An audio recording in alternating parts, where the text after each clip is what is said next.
여러분 안녕하세요. 덥고 습한 요즘 다들 잘 지내고 계신지요? 아무쪼록 더위 조심하시고 시원한 여름을 보내고 계시길 바랍니다. 제가 처음으로 보내는 사연입니다. 보시고 많은 댓글도 남겨주시면 보고 힘이 날 것 같아요.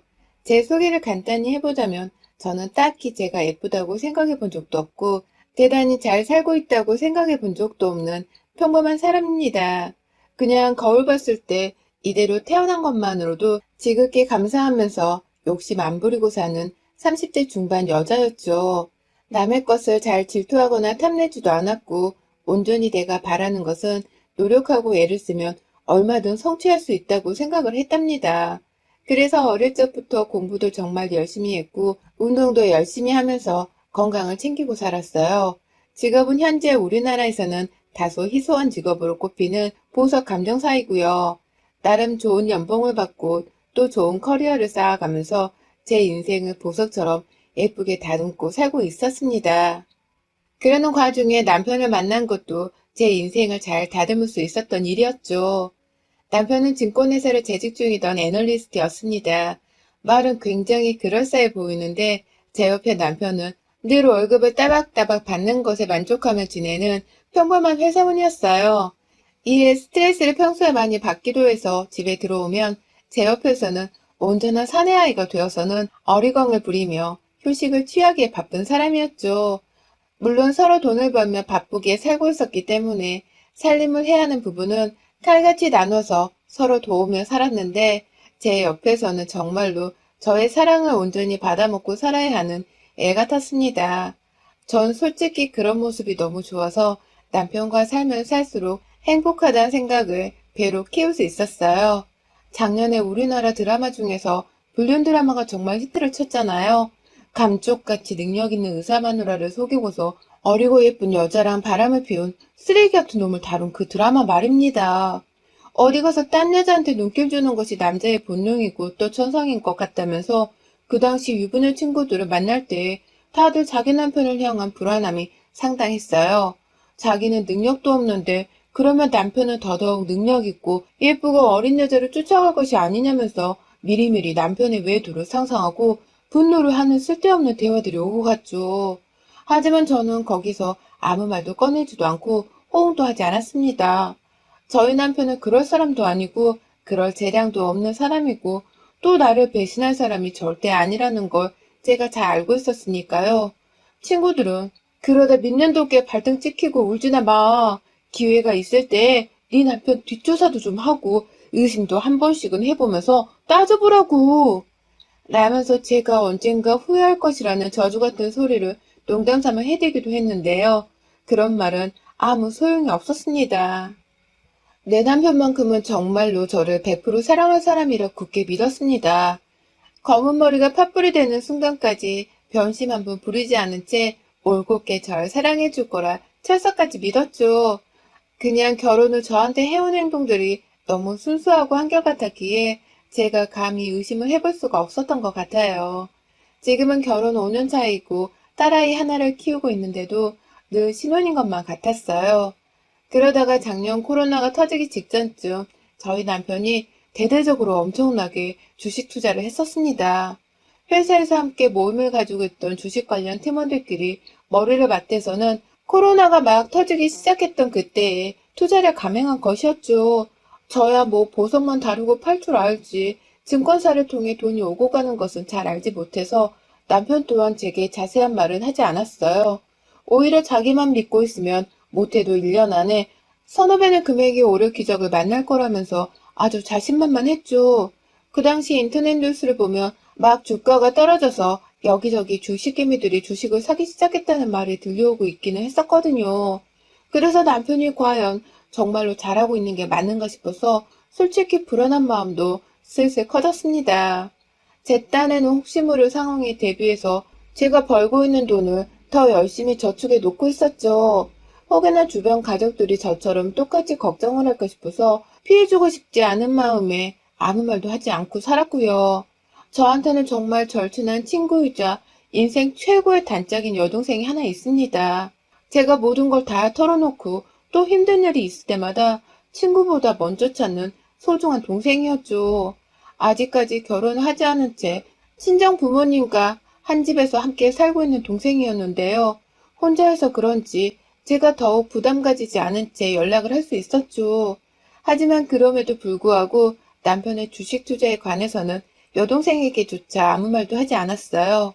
주가가 떨어지고 있던 세상 뉴스들이 들려올 때마다 여동생도 자기 형부 걱정을 할 것이 뻔할 터이니 걱정을 덜어주기 위함이었죠.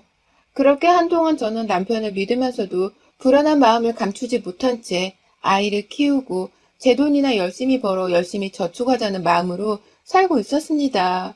정말 평소처럼 그저 일상에 최선을 다하면 노력의 결실이 있을 거라 여기며 살았어요. 그런데 생각보다 그 노력의 결실은 좀 더 빨리 찾아왔습니다. 그것도 아주 대박이 터진 좋은 결실로 말이죠. 주식 투자를 했고 그로 인해 자신이 가지고 있던 돈의 대출금까지 더해서 어마무시한 돈을 주식에 들였던 남편이 거의 떼돈을 벌다시피 한 겁니다.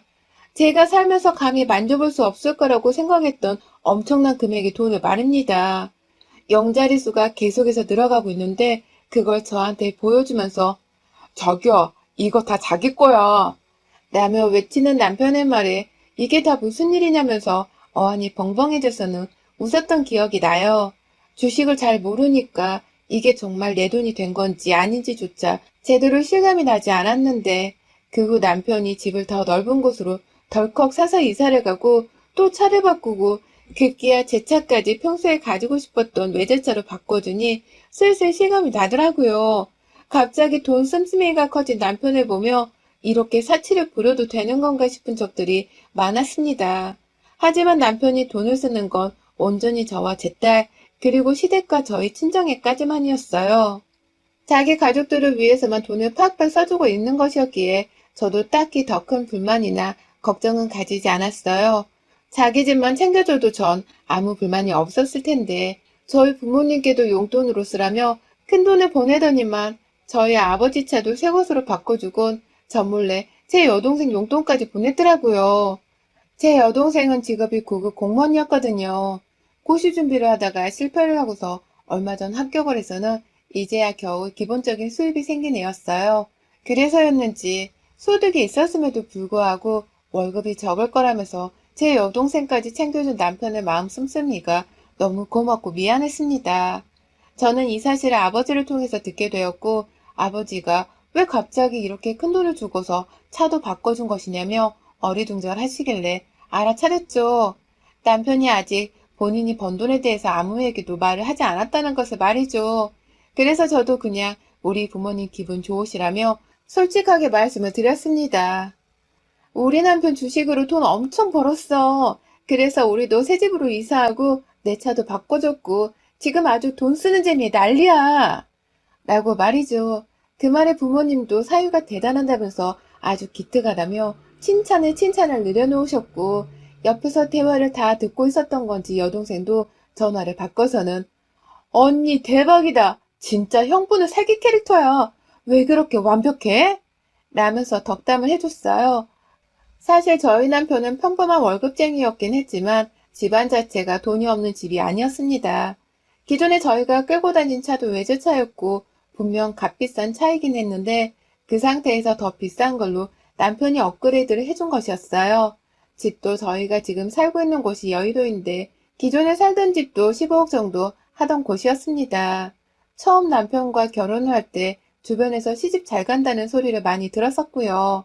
그럼에도 저는 애초에 남편이 돈 많은 집 아들인 줄도 모르고 연애 결혼을 3년 하며 만났던 것이었기 때문에 사실 얼떨떨했어요.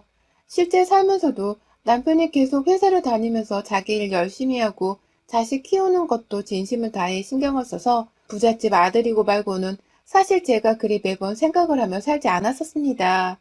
애초에 저도 제 일을 하며 돈은 부족하지 않게 벌고 있었기 때문에 남편에게 경제력을 온전히 의지하기만 하는 성격이 전혀 아니었고요. 그랬던 남편이라서 삶에서 돈 걱정은 한 번 하질 않고 살았어요.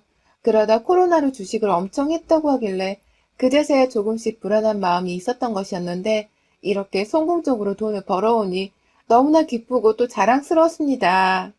남편과 상의 후에 더 이상의 불필요한 지출은 하지 않고서 아이의 미래를 위해 저축을 해두기로 했고요.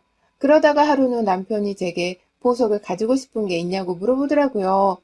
보석 감정사인 저한테 말입니다. 직업 때문에도 그렇고 제품 홍보 때문에도 그렇고 제가 어딜 나갈 때마다 보석은 정말 잘 끼고 다니거든요. 만든 걸로 팔기도 하니까 제가 만든 걸 직접 미리 끼고 다닌 적도 많았어요. 그런데 저한테 가지고 싶은 보석이 없냐고 하니 당연히 없어 라고 대답을 할 수밖에요. 굳이 남편이 돈을 쓰지 않길 원하는 마음이 가장 컸습니다. 저는 얼마든지 보석을 착용하고 다니니 차라리 그 돈으로 우리 가족이 코로나가 끝나고서 해외여행이라도 한번 갔으면 싶은 마음이었죠. 그런데요, 이 대화를 하고서 한 달쯤이 지났을까? 제가 먼저 퇴근을 하고서 집에서 저녁을 만들고 있었고 남편은 좀 늦지막히 집에 와서는 바로 씻으러 화장실로 들어가더라고요. 양복을 침대 위에 올려다 놨길래 제가 직접 스타일러에 옷을 좀 넣으려고 했는데요. 근데 남편 양복 호주머니에서 묵직한 것이 발견되더라고요. 설마 했는데 만져보니 그건 반지 상자였습니다. 사지 말라고 했더니만 이 사람이 저 주려고 반지를 샀나 보더라고요. 필요가 없다고 분명 말을 했고 저도 필요가 없다고 생각을 했는데 막상 반지 상자를 보니 사람 마음이 너무 설레더라고요. 내가 아무리 보석을 만지고 사는 사람이라지만 역시 사랑하는 남자한테 받는 보석은 느낌이 완전 다르구나 싶었습니다. 그냥 도로 호주머니에 집어넣어야 하는 건데 너무 궁금했던 나머지 상자를 아주 조심스럽게 열어봤어요. 그리고는 반짝이는 다이아 반지를 목격했답니다. 제 마음에 아주 쏙 드는 물방울 다이아 반지를 말이죠. 절대로 남편에게 티를 내지 않았어요. 양복도 그냥 침대 위에다 도로 내버려 두었고요. 괜히 헛웃음이 얼굴에 방긋방긋 튀어나오는 것이 신남을 주체할 수 없었지만 최대한 남편에게는 반지에 대해서 모르는 척을 하려고 했습니다. 그렇게 밥도 잘 먹었고요. 저녁 시간에 아이 옆에서 놀아주면서 가족들 간의 시간도 잘 보냈어요. 그러다 밤이 되었고 다음날 아침이 되었는데도 남편은 반지를 제게 주지 않았거든요. 하지만 괜찮았어요. 그날 저녁에 제대로 각을 잡고 반지를 주겠거니 싶었던 마음에 저도 더 궁금해하지 않은 채 출근을 했습니다. 남편도 똑같이 출근을 했고요. 그런데요, 그날 저녁이 되어도 제 손에 반지는 껴지지 않았어요. 슬슬 언제 줄지 궁금해지기 시작했는데 남편은 이틀이 지나도 사흘 나흘이 지나도 제게 반지를 주지 않았습니다. 혹여나 싶어 남편이 잠깐 음식물 쓰레기를 버리러 간 사이 남편의 양복 호주머니를 열심히 뒤져봤거든요. 그런데 그 안에는 반지 상자가 없었습니다. 아주 흔적도 없이 사라져 있었어요. 마치 남편이 제가 아닌 다른 누군가에게 이미 전달을 해준 것 마냥 말이죠. 그때부터 제 기분이 너무 다운되기 시작했어요. 애초에 다이아 반지를 받는다는 설렘을 느껴버린 나머지 너무 기다렸던 것입니다. 누구한테 그 반지를 준 것이 분명하다는 결론에 도달하면서 그 반지의 주인이 도대체 누구일지를 정말 눈 빠지게 찾아다니게 이르렀어요. 그런 프로포즈용 반지를 나이든 시어머님께 드렸을 리도 없고 그렇다고 우리 엄마한테 줬을 리도 없었으니까요. 혹 그렇게 철석같이 믿고 나만을 사랑한다 여겼던 남편에게 숨겨둔 내연녀가 있는 건 아닐까 하는 불안한 생각도 들었습니다. 저를 대하는 남편의 태도는 아무것도 변한 것이 없었지만 작년에 종영한 그 드라마가 사람을 다 버려놨더군요. 아무렇지 않게 행동을 하는 남편이 더욱 수상하다는 의심이 꼬리를 물다가 결국 더 큰 의심으로 번지기 전에 제가 직접 반지를 받은 주인을 찾아봐야겠다 싶었습니다. 제발 시댁 식구한테 줬길 바라는 마음으로 가장 먼저 시댁을 찾았어요. 하지만 시어머님도 그리고 남편의 누나인 형님의 손에도 그 반지는 끼워져 있지 않았어요. 공중분해가 된 것 마냥 나에게 올 거라 믿었던 물방울 반지는 시댁 식구들 손가락 그 어디에도 없었습니다. 그리고 전 정말 그럴 일이 없지만 혹여나 하는 마음에 우리 엄마 손을 확인해 보겠다며 친정에 들렀네요. 혹여나 저를 낳아줘서 감사하다며 저희 엄마한테 반지를 줬을 수도 있을 거라 생각했거든요. 그게 저를 기쁘게 할 일이라 여겼을지도 모른다는 저만의 착각을 하면서 말입니다. 그리고 저는 친정에서 그 반지를 발견했습니다. 정말 설마 했는데 제 친정에 있더라고요. 하지만 저는 그 반지를 끼고 있는 주인의 정체에 다리에 힘이 풀려 화장실 안으로 들어가 멀쩡한 마른 얼굴에 세수를 했어요. 물을 틀어놓고도 한참을 밖으로 나오지 못한 채 생각을 가다듬느라 팔다리가 후들거렸죠. 그 반지는 다름 아닌 제 여동생의 왼쪽 네 번째 손가락에 걸려 있었습니다. 배가 아픈 척 화장실에서 나왔어요. 정신을 가다듬으며 평소처럼 친정 식구들과 안부를 나눴고요. 친정엄마가 오랜만에 왔다면서 밥을 한 상 차려주신 바람에 다 같이 앉아 얼떨결에 주말 점심을 먹었어요. 하지만 저는 그리웠던 엄마의 밥이 도무지 입에 들어가질 않았습니다. 맞은편에 앉아있던 여동생의 반지가 너무 눈에 거슬렸거든요. 분명 모양도 크기도 그리고 색상도 똑같은 디자인의 그 반지가 맞았어요. 저도 모르게 그 반지를 뚫어져라 쳐다봤는지 여동생은 밥을 먹다 말고 잠시 손을 주춤하더라고요. 그러더니 옆에서 엄마가 멋모른 채 거두셨죠. 아, 남자친구가 준 거래. 결혼할 거냐 물어보니 죽어도 결혼은 안 할 거라더라. 근데 뭐 둘이서 사랑은 하는지 반지는 비싼 걸로 다 사다 줬네. 뭐 하는 사람인지 궁금해 죽겠어서 물어봤는데 절대 대답을 안 해줘. 니들끼리는 친하면서 아직 얘기를 안 나눴던 거야? 진짜 누구길래 겨우 남자 하나를 그렇게 꽁꽁 숨겨? 라고 말입니다. 결혼을 안 할 거지만 사랑하는 남자친구로부터 받은 반지라니. 그렇게 친하게 지내던 나한테조차 말하지 않았던 숨겨둔 남친이 있었다니. 모든 사실들을 곱씹어 볼수록 믿을 수가 없었습니다. 그 사실들은 모두 다 여동생의 남자친구가 내 남편일지도 모른다는 정황을 가리키고 있었으니까요. 가족에게조차 말하지 못하고 있는 그 남자친구가 도대체 누구인지, 뭐가 불안해서 떳떳하게 말하지 못하는 건지 너무 궁금했어요. 그래서 대놓고 너 진짜 나한테도 말 안 할 거야? 나한테 말하면 안 되는 사람이라도 한 건가? 라며 고의적이라는 듯이 쏘아대며 질문을 던지기도 했는데요. 여동생은 제가 더욱 의심을 할 수밖에 없을 만한 의미심장한 표정으로 말을 흐리며 아니거든? 이란 신경질을 내곤 지방으로 들어가더라고요. 그 모습에 전 의심만 하던 저의 생각을 확신했습니다. 도무지 친정집에 더 있을 수가 없어서 집을 빠져나왔고 차 안에서 얼마나 몽롱하 울었는지 몰라요. 믿었던 여동생이 내 남편의 내연녀라니. 둘이서 가족 간의 불륜을 저지르고 있었다니. 이건 김희애가 당한 불륜보다 어찌 보면 더 더럽고 불결한 불륜이란 생각이 들더라고요. 엄마는 멋모른 채 네 여동생이 남친 얘기를 안 한 걸 가지고 그렇게 삐져서 가버리냐? 네가 그렇게 가면 네 여동생이 속이 편하겠니? 라며 저를 나무라셨어요. 하지만 저는 그 말에 아무 대답도 못한 채 끊을 수밖에 없었죠. 오히려 더 화가 나서 전화를 뚝 끊곤 집으로 돌아왔습니다. 한동안 집에서도 티를 전혀 내지 않았고 오히려 아무것도 모른다는 듯이 행동하려 노력했어요. 도무지 아이를 봐서라도 제가 이 더러운 불륜을 수면 위로 끄집어낼 수가 없었어요. 어떻게든 이 상황을 헤쳐나가야 한다는 생각 하나로 버티고 있던 도중 동생이 해서는 안 될 짓거리를 제 눈앞에서 하고야 말았네요. 친정집에서 동생 손가락의 반지를 확인하고 불과 일주일도 되지 않아 여동생이 저희 집에 들이닥쳤습니다.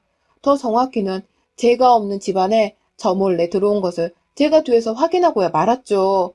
그날 일이 너무 손에 잡히지 않아서 결국 조기 퇴근하고는 힘든 몸을 이끌고 집에 왔어요. 그냥 얼른 쉬고 싶은 마음에 주차장까지 겨우 왔는데 제 남편 차가 주차장 안에 있더라고요. 오전에 출근했던 사람의 차가 말입니다. 나 몰래 나 없는 시각 집으로 다시 돌아와서는 뭘 하나 싶었어요. 남편의 회사가 집과 가깝기는 했지만 그래도 점심시간에 한 번 집에 와본 적이 없는 사람이었거든요.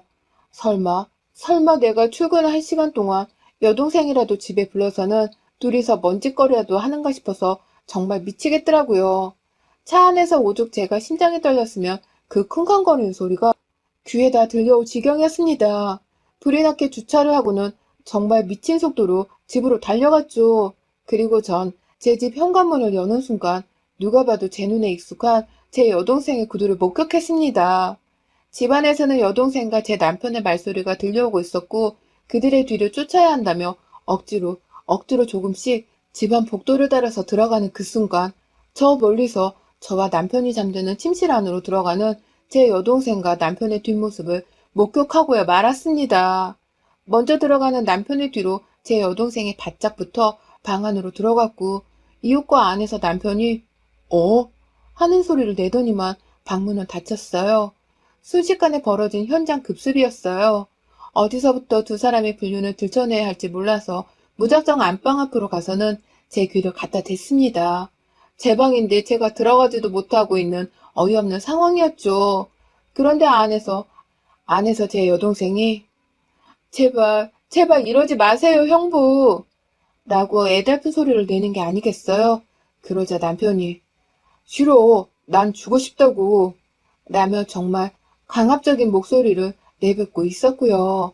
급기야 여동생이 숨을 거칠 계시며 진짜 이러면 안 돼요. 나 언니 얼굴 다시 못 봐. 라며 저의 이름을 댔고 저는 결국 더는 참지 못하겠다면서 제 안방문을 열고 들어갔습니다. 니들 내가 다 봤어! 라면서 무작정 소리를 치며 방 안으로 들어간 저는 세상 충격적이고 민망한 둘의 모습에 더 말을 꺼낼 수가 없게 되었답니다. 남편은 여보 라는 소리와 함께 어안이 벙벙한 상황이었고 오로지 제 여동생만이 언니 라며 울상이 되어선 주저앉았다가 다리를 고쳐 앉아서 무릎을 꿇은 채로 무작정 사과를 내뱉었어요. 글쎄 그 안에서 두 사람은 멀쩡히 옷을 입고 있더라고요. 제 상상과는 다르게 말이죠. 그리고는 급기야 남편의 손에는 현금 다발이 들려 있었습니다. 도대체 이게 무슨 상황인가 싶었죠. 당신 지금 그 돈으로 뭐 하는 거야? 너는 여기 나한테 말도 없이 와서는 내 남편을 만나서 뭐 하는 거야? 라며 쌀벌하게 쏘아대니 여동생이 그러더라고요. 언니, 그게 오해하지 말고 난 그냥 반지만 돌려주러 온 거야. 라고 말합니다. 반지를 돌려주러 왔단 말에 저는 그만 경악을 하고 말았네요. 이제 보니 여동생이 손에 끼고 있던 그 반지는 제 남편이 준비했던 그 반지가 맞았고 그 반지의 원래 주인도 제가 맞았더라고요. 하지만 그 다음날 제가 출근한 사이 여동생이 평소 하던 것처럼 저희 집 비밀번호를 누른 채 마음대로 저희 집에 들어왔고 그렇게 와서는 제 남편이 퇴근 후 저를 놀래켜 주려고 화장대 위에 올려놓은 반지를 본 것이었습니다. 애초에 돈이 필요했던 여동생은 그걸 지 멋대로 가지고 집을 나서버렸던 거고요. 남편은 제가 반지를 가져간 줄 알았는데 며칠이 지나도록 깨지를 않고 또 제 화장대 주변으로도 반지가 흔적도 없이 사라지자 그제서야 반지가 없어졌던 것을 알고 혼자서 불이 나게 반지의 흔적을 찾기 시작했다고 해요. 그러다가 우리 집에 제 여동생이 허락도 없이 문을 열고 들어온 것이 아파트 관리사무소 카메라에 찍혔고 그로 인해 시간이 좀 지나서 여동생에게 반지를 가져오라 말을 했다더군요.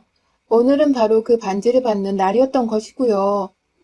네가 어떻게 나한테 이래? 남의 집에 들어와 반지를 훔쳤다고? 너 어떻게 이렇게 추잡한 짓을 벌일 생각을 한 거야?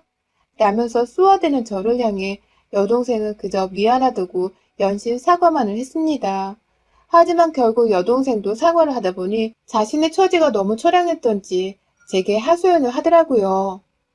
언니, 난 언니처럼 좋은 남자 만날 자신도 없고 지금 겨우 공무원으로 먹고 살아서 외제차를 살 수도 없고 다이아 반지를 껴볼 수도 없어. 평생 못 누리는 그런 부위인데 언니는 너무 쉽게 잘도 가지잖아. 형부가 코로나로 주식도 대박났다며. 난 정말 솔직히 이런 반지 정도는 내가 가져가도 괜찮다 생각했어.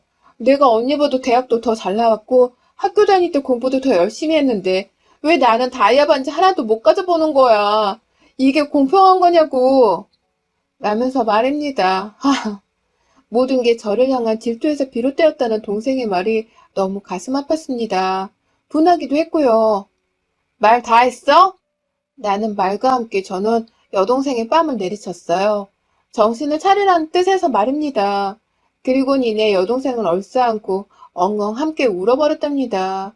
왜 이렇게 못난 생각을 하냐며 여동생을 나무랐고 동생은 그런 제게 미안해 죽겠다며 그 자리에서 저를 따라 또 엉엉 울었던 거죠. 이제야 하나도 이해가 갔습니다. 애초에 제가 두 사람의 불륜을 저지른 줄 알았던 현장 자체도 다 저의 오해였었죠.